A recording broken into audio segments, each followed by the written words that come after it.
Selamat pagi pemirsa Dhamma TV, salam sejahtera, pamuji rahayu, salam waras. Kembali lagi saya menyampaikan bahwasanya pada pagi yang cerah ini, semoga Allah yang Maha Kuasa selalu memberikan sinar-sinar pepadang, pangayoman, kewarasan, dan kebahagiaan. Mudah-mudahan keanugerahan ini bisa diterima oleh seluruh keluarga kita dan seluruh masyarakat yang saat ini mirsani Dhamma TV. Bapak Ibu para pemirsa yang berbahagia, konsep di dalam penghayat kepercayaan itu ada sangkan paraning dumati, manunggaling kaula lan Gusti, juga memayu hayu bagyo bawono. Dari konsep yang pertama ini adalah dari mana asal muasal manusia itu terjadi? Dari mana asal muasal manusia itu terwujud dan kemudian ada di bumi ini? Ini adalah suatu proses dan ini adalah kehendak yang Maha Kuasa.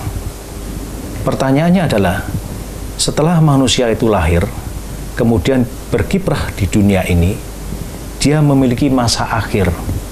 Dan kemana mereka akan kembali? Nah, di dalam konsep penghayat kepercayaan dalam arti di komunitas Sabta Dharma, kita ini diharapkan nantinya akan kembali ke alam langgeng, ke kasuwargan langgeng. Oleh karena itu, bagaimana kita menitik di dalam konsep ini, hidup mulai dari lahir sampai kemudian dewasa dan kemudian menuju ke alam langgeng ini memiliki perilaku yang baik. Ya, yang kedua adalah manunggaling kaula lan Gusti. Ini merupakan bentuk spiritual yang sangat rumit sekali ketika manusia hanya sekedar berdoa dan tidak konsentrasi. Karena di sini ada nilai-nilai yang harus dijalankan, yakni nilai-nilai kejujuran, nilai-nilai keadilan, dan bagaimana kita bersosial kepada masyarakat. Karena hidup ini kita tidak hidup sendirian, tetapi kita hidup dengan masyarakat, kita hidup dengan dunia lain. Artinya dunia lain adalah bahwasanya kita hidup ini ada yang mendampingi. Hidup ini kita juga bersosialisasi dengan alam. Bagaimana jadinya kalau manusia itu kemudian berulah berakibat pada kondisi alam yang saat ini juga mungkin kita bisa mengalaminya dan kita bisa melihat di media televisi dan lain sebagainya. Karena pengaruh mikrokosmos ini akan berpengaruh kepada makrokosmos. Oleh karena itu kewajiban manusia adalah menjaga alam, menjaga lingkungan. Dan disinilah kemudian konsep memayu hayu bagyo bawono ini muncul di dalam penghayat kepercayaan terhadap Tuhan Yang Maha Esa. Nah, di dalam hal ini bagaimana memayu hayu bagyo bawono ini menjadi cerminan bagi setiap individu manusia penghayat kepercayaan.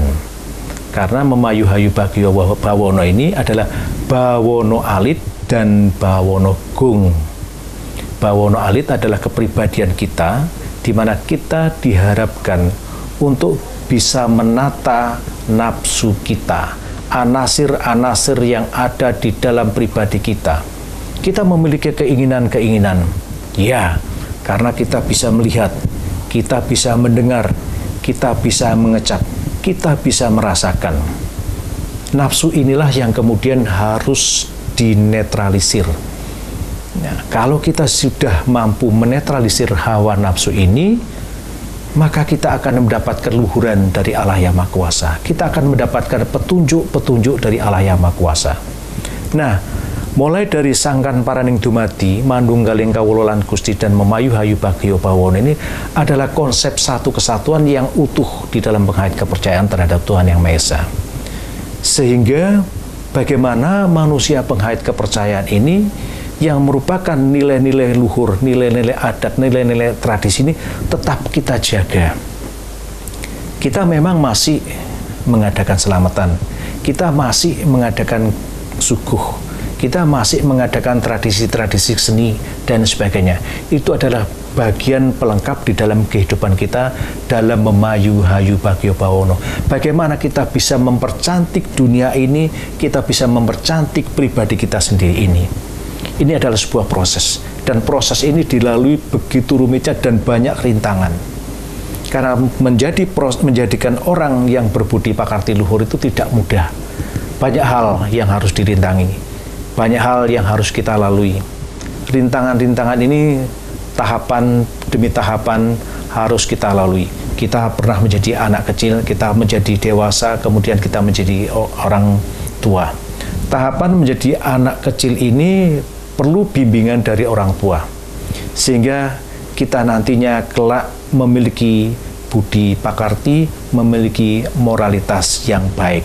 Nah, proses ini pun juga melalui proses pendidikan. Pendidikan bisa dilakukan melalui pendidikan di sekolah, dan juga tidak kalah pentingnya adalah pendidikan di rumah. Utamanya adalah orang tua. Di mana saat ini kita bisa melihat bahwasanya media elektronik, gadget ataupun HP sudah merelung di kehidupan anak-anak kita. Bagaimana kemudian kita mengantisipasi ini agar mereka tidak terlalu minded, tidak tergantung dengan yang namanya HP, tidak tergantung dengan namanya gadget. Nah, inilah kita harus bisa memanage waktu ketika mereka masih kecil. Menuju dewasa pun juga masih harus ada campur tangan orang tua. Karena pergaulan saat ini begitu luasnya, begitu hebatnya ketika mereka melihat HP, dunia luar dia bisa melihat, bisa mempelajari. Mungkin orang-orang tua sekarang ini kalah dengan anak-anak muda. Karena apa? Pengetahuan mereka lebih luas. Sedangkan kita sebagai orang tua kadang-kadang gaptek dan sebagainya. Nah, tetapi di sini bimbingan orang tua tetap harus kita lakukan. Nah, untuk menuju ke sana, peran orang tua adalah ketika kita berdoa, ketika kita bersembahyang, ketika kita menghadap kepada Allah yang Maha Kuasa. Kita mohonkan kepada Allah yang Maha Kuasa agar putra-putri kita ini selalu dibimbing oleh Allah yang Maha Kuasa, diluruskan jalannya, sehingga proses kedepannya menjadi orang tua pun juga tidak mengalami liku-liku yang kiranya mempersulit kehidupan mereka. Tantangan ke depan ini lebih sulit lagi. Karena itu, salah satu yang bisa mengerem kehidupan kita dari hal-hal yang kurang baik adalah pendekatan kepada Allah yang Maha Kuasa. Sehingga nantinya kita sebagai manusia ini mampu menjadi manusia yang memiliki nafsu, budi, pakarti yang luhur, yang kelak nanti ketika kita sudah waktunya kita kembali ke alam langgeng dan diterima di sisi Allah yang Maha Kuasa. Demikian pemirsa, sedikit cuplikan tentang bagaimana memayu-hayu Bagyo Bawono, Bawono Gung, dan Bawono Alit. Selamat pagi, pamuji rahayu, salam waras.